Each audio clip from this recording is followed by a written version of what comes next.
প্রিয় দর্শক, আজকে আপনাদের দেখাবো 1400 স্কোয়ার ফিটের এই ফ্ল্যাটটি 2 ইউনিটের ফ্ল্যাট।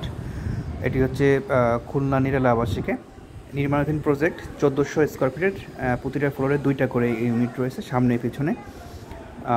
এটা 3তলা পর্যন্ত কাজ কমপ্লিট হয়েছে, আপনারা চাইলে এসে দেখতে পারেন। নির্মাণাধীন অবস্থায় প্রাইসটা একটু কম রাখা হবে এবং আপনাদের নিজেদের মতো করে ডেকোরেশন করে নিতে পারবেন সব কিছু, যেহেতু এটি নির্মাণাধীন অবস্থায় আছে। আমরা ছাদের উপরে 4তলার অংশে এসেছি, কাজ চলছে এখন। 1400 স্কোয়ার ফিটের ফ্ল্যাট বুকিং চলছে। ডাউন পেমেন্ট 50%, বাকি টাকা আপনারা কিস্তিতে দিতে পারবেন, 12 মাসের কিস্তিতে দিতে পারবেন।